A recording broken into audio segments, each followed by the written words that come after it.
I think this one's really appropriate for you. Paying for a financial advisor is a waste of money. It is.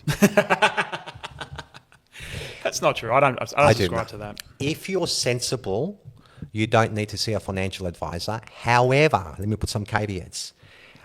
If you're not prepared to educate yourself and read and understand of where you're at and understand the tax laws, if you're not prepared to do it, you need to go see a financial planner. Right. So you think most people should go do that though? Go and learn all about it? Yes. Okay. So and you know what? Don't make it rocket science because I want to give you an analogy now. I want to give you the analogy too. Am I still Prime Minister? No. No, you've got the arse. You can go for National Kangaroo Day, so you got the arse. National Frappe Day, I'm going to hit you. I really am. If I want to go, imagine I want to go to a holiday at an overseas destination that I've never gone to. You know what? I'll be YouTubing every night the places. I'll be YouTubing the streets, the restaurants, the beaches, where I'm going to home. I'll do all the research because I've got a strong enough reason to actually find out. Sure. Guess what? It's the exact same situation with your circumstances. I disagree. Okay. I disagree. You're not allowed to disagree with me, but anyway. Yeah, I've been disagreeing a lot today. A lot, this is yeah. A more robust conversation. Yeah. Should we pause or should we keep, because this is getting really fiery now. Okay. Keep going. All right, keep going. So I'm going to give you a couple of analogies. Yeah. So if you need legal assistance and you've got to defend yourself in court. And you need a lawyer. You need a lawyer. Yep. So have you gone off and studied law? No. Why not? Because the analogy that you've just mentioned is so way off, it's not a joke. It's not, because it is. financial planning, the acumen required, like it depends on how sophisticated we're talking here, right? If you're just talking about, I get paid a wage and I've got to pay my mortgage and I've got a bit of super, sure, I think you could do some research online and help yourself with that. Correct. But if you've got, you run a business or you've got properties and you've got a share portfolio and you've got other passive income. You need a financial planner. I think that level of sophistication. Yep. You need a financial planner. Asking people to do what they do to get to that position and also go study to be a financial planner themselves. No, in that situation you've just described, there's no question about it. You need a financial planner. Yeah. So I think they have the good ones have a really good role to play. No, 100%. Because people don't have the inclination to go learn all those things. Yes. Life's fast and hard. They've got enough pressures in their life. Yes, not true. Now I'm going to go do a diploma of financial planning so I can manage my money. But you'll see so many times the ones that don't and they think they know it. Yeah. And I'm not talking about you here, but they think they know it. They blow themselves up. No, true. Why did you buy that stock? Yeah. Oh, because I went to Woolies and there's lots of people there. Yeah. Whatever. Stupid reasons. Yeah. Here's the last one for today, right? And then we'll just drift into the wilderness from there. My job is secure. I'm irreplaceable. Oh crap.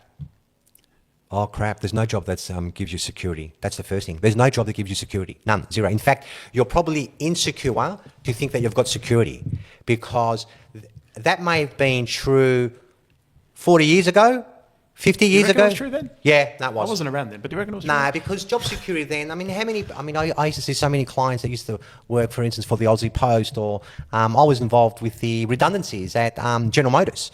I was also involved with the redundancies at the Public Transport Corporation, now known as Metro. Yeah. I was one of the financial planners on the panel. You would be amazed how many people were working at those places for 25 and 30 years. The bulk of them. Right. That doesn't happen now.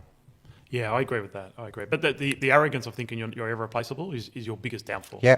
So everyone's replaceable. It's a myth. No one is irreplaceable. No, everyone's replaceable. And also this ideology of job security, no, it doesn't exist. Yeah, I agree. Mind you, we haven't been through a serious recession, so we can see like thousands upon thousands upon thousands of retrenchments. Do you remember 1991? I was a young man, and I was a young man with kids. It was a double whammy because the property market collapsed. The commercial property market collapsed, and also the residential. Yeah, residential did. Like I saw lots of situations where homes. I'm talking sort of the Moonee Ponds, Essendon area. Yeah, familiar with that. Yeah, and I was a young kid. Yeah, but I still remember seeing homes that were like I'm going to use just numbers. Around the million and a bit. And they were getting sold for, because people had to default on their loans, the banks took possession, and if you rolled up with a check, you got it, and they were getting them for like 200, 300, 400 grand. So when you talk about your property correction that you think might happen, that actually happened back then. No, it did. You found 91 recession. I remember as a young man, not that I had the money because I didn't. There were properties that were getting sold in Brighton from the all-time highs. They were getting sold at a 50% discount. That's true. Yeah. The average median home then, look, you probably lost about 20 to 25%. Commercial property market collapsed. Right? It's a lot. The commercial property market collapsed. And I think, do you remember pubs? Yeah. They were getting sold like 25 and 30 cents in a dollar and all that sort of stuff. Yeah. But it cleaned the whole system out. That's the beauty of having not the. Yeah, but you're playing Thanos now. No, I am. You want to clean out this. That's what happens when you clean out the system. They're not going to allow that to happen again because it'll be depression. Yeah. People will be on the street, so I don't think that's going to happen again. What was the question? The question is, my job is secure. No, don't think that. Myth. Nah, it's a myth. There's no reality there. No reality whatsoever. Yeah. So, and a silly analogy I'm going to give you. I bet you at one point in time, the fax machine thought it was irreplaceable. Yeah, do you remember the fax machine? How did you come up with that one? Oh my goodness. You know, talking about the fax machine, when I was, I stuffed up when I was a young man. Before you go on, even though the fax machine is effectively redundant now, Yeah. I can tell you, GPs still use fax. Really? Yes. I didn't know that. Yes. So good to continue on. Because here I am saying to be responsible. I was so responsible when I was a young man. When I was 24, would I have been 24? I get sucked in. Sorry, no, I don't get sucked in.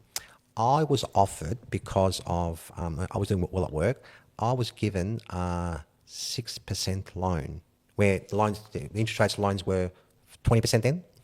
And there was no FBT, there was no fringe benefit tax then. Yep. I got offered a 6% loan for a car. As part of your REM? No, it's just From your friends at the bank?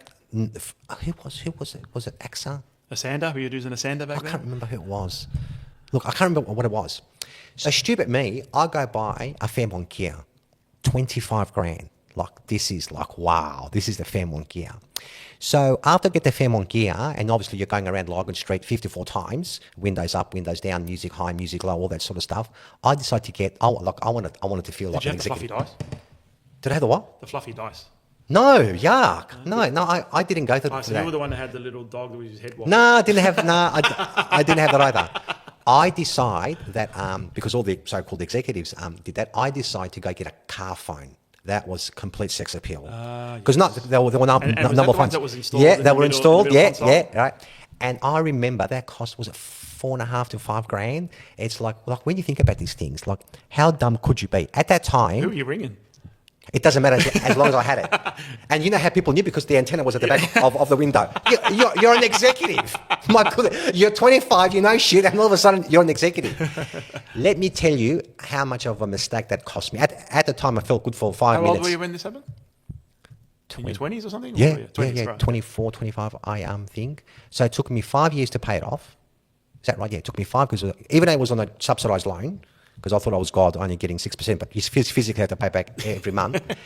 At that time, it was a deposit on a home, and it was I looking then at Baronia?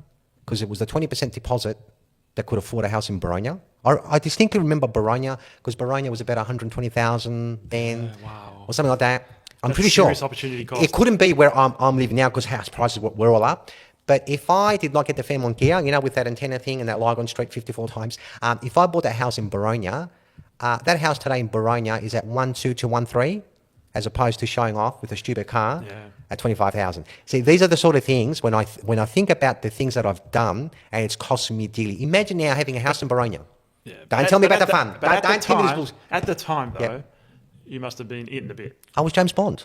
I had a car phone. I had very few people had the actual car phone. But these are the sort of things Did it have that... hands-free as well then? Could you just press and talk? No, because... You had to lift it. Yeah, you had to lift So it. back then it wasn't against the law to drive and talk. No. You could smoke a cigarette, have the phone, the executive, all that sort of stuff. Jeez, that was pretty bad. But they're the sort of things that can... Well, in this case, it cost me over $1 million. Yeah. But I think maybe not an exact example like that, but I think a lot of people have a lot of that in their life. If I didn't do this, I could have had this. If I didn't do this, I could have had that. That's part of living. But you wake up, though. Yeah, some do. I don't. How many cars have you changed? You want to go there with A me? lot of cars, yeah. Yeah. So I don't know. And I still live by that adage. I've only got one life. I'm going to make it a good one. I'm going to have a ball. And so if I want to keep changing cars, I'm going to keep changing cars. Am I ignorant to the cost of it? No, I'm not. I understand what I'm letting go by doing that. But so what? I don't care. Good on you. Just I want to do the things that I love doing in life. But then it does really boil down to your income that allows you to actually do that. Everything's in moderation, right? Everything is relative. If I'm earning this much and You'll I do blow way. this much, It doesn't matter. that's what No, it I is. agree. But if I'm earning this much and then I blow this much, it's still okay. I agree. I can't live a life without blowing something. I agree with that too. So I would struggle. I would seriously struggle if I couldn't blow things. Yeah, you need to have that. Yeah, that's just me, right? So, but that motivates the growth. That motivates chasing the dreams and doing things you love and all sort of stuff, So, What happens when you want to go on holidays with your family, whether it's in Australia or overseas? Do you care where you go? yes, I do care. Oh, you do care? I do care. Okay. I'm not the greatest of traveller. My wife will tell you. Oh. I'm very much a homebody. I love being grounded. Okay. And doesn't mean I don't like travelling. I don't not want to travel, but it'd be very rare for me to wake up one morning and say, "Oh yes, let's go travel this year." Oh really? My brain's not really wired that way. Where my wife Jodie, she loves travelling, and she would love to do more travelling. And so I've made a commitment to her from here on in that we're going to do more travelling. Oh, good on you. And so we're going to work out how we do it and so forth. The biggest problem we're going to have, and last year we went to Singapore. Okay. And this she's going to laugh when she sees this, but my wife is like, she'll walk the whole country. Oh. Right? Yeah. So day one, right? Yeah. So I thought, this is a holiday for us, but And it's bloody hot in Singapore. It's steaming. It's the humidity is high. Yeah. You know how you measure your steps? On the first day, I reckon I did 30,000 steps. Oh, you're joking. She ran me ragged. Oh, that's serious. On the second day, I think we did it a little bit easier. It was probably 20,000 something steps. Oh, that's serious. On third day, I went on strike. I said, I'm not doing this. I'm not doing this anymore. Yeah. Singapore, if anyone's been to Singapore, they have a fantastic transport system, hop on, hop off buses, the train system and whatnot. I said to her, can we just catch the bus? That's going to take us 5 kilometres down there, and then we can enjoy when we get there and do stuff there, rather than you make me walk the 5 kilometres and make me walk back. And so that was our compromise. And so this year, we'll be looking to go places, but like we went to Bali as well. So do you like Bali? It's the first time I've ever been, right? So and we went to Ubud. Oh yeah, you told me. More inland. Yeah, been there. Coast, it's more inland. Yeah, been there. And I loved it. Right? My son's a big rap for Bali. Big rap. But where we went, it's a relaxation holiday. Because if you want to travel to go see things, you're stuck in the car for 3 hours. The traffic is horrendous over there. And so I know before we went, Jodie had this list every day. We're going to go see this, and we're going to do this, and we're going to do this, and whatever. And I thought, okay, well that's fine, because we had a driver that we'd got to take us around and whatnot. After I think it was day 2, we'd been stuck in traffic for a combination of, I'm going to say, 6 hours. Oh wow, that's not good. The game plan changed. No, that's not good. Yeah, so I don't think she enjoyed that holiday as much as we did, because I was wrapped. As soon as I saw all this traffic, I said, we're not doing all that list. We're going to relax at home and whatnot. And so it was a really enjoyable holiday. So the holiday destinations, like I'm not going to go into Afghanistan anytime soon. I'm not going to go to Israel anytime soon. I'm not going to go to war-torn countries. No, I mean that's just common sense, right? But there are places I like to go. My bucket list place to go is Costa Rica. Oh, okay, why? Because I like deep sea diving, like diving. Oh, right. And Costa Rica's, I haven't done Costa Rica. I've done the Maldives and whatnot, but I haven't done Costa Rica, and so that's in my bucket list. Are they well known for that sort of stuff? Oh, I didn't know. Yeah. Okay. Well known for a lot of things. Right. It's a beautiful country. Okay. Not that I've been. Yeah. But when I do the YouTube Googling. All Yeah, that there sort you of stuff, go. Yeah. It's a beautiful country. Yeah. So that's on my bucket list. But Okay. I know my wife, Italy is on her bucket list. Yeah. My biggest problem is there's family over there, and so how do I go there without visiting family? You just don't tell them. Yeah, well, easy for you to say. Yeah. But yeah, so travelling is going to be interesting on the go forward. The good thing is I don't get tired of spending time with my wife. We have a cracking time together. We Good on talk you. and eat and drink and Yeah. whatnot. We just got to limit the walking. Yeah, that's hard. No, it's I'm not it's built hard. for 30,000 steps a day. No, that's a lot. I used to brag. I used to send the steps to my kids because I don't walk a lot. Because I said I've got a chronic back problem. I think at one stage I was averaging 12 to 15,000 steps a day. That's big for me. Yeah. That's really big for me. But 30,000 steps, no way. That's heavy. You're just knackered. Yeah. My biggest dislike, because most of the times I travel by myself, I join up with groups. Yep. And when I went to... You mean random groups that you don't know who they are? Yeah, exactly. Yeah, I love it. So like the old Contiki tour type stuff? Yeah, a bit like that. So when I went to Milan, everyone wanted to go see the ancient ruins and art galleries, and I sort of understood it in the first 20 minutes. So I just said, see you later, bye-bye, I'm going. Whereas when I went when you say you're going, what do you do at that point? Are you going to cafes? I'm walking around. Yeah, because for me, I'm just not into art. I'm not into ruins and all that sort of stuff. I mean, I love sitting down, having a coffee, watching in the Piazza, the Duomo, walking around, experiencing for myself.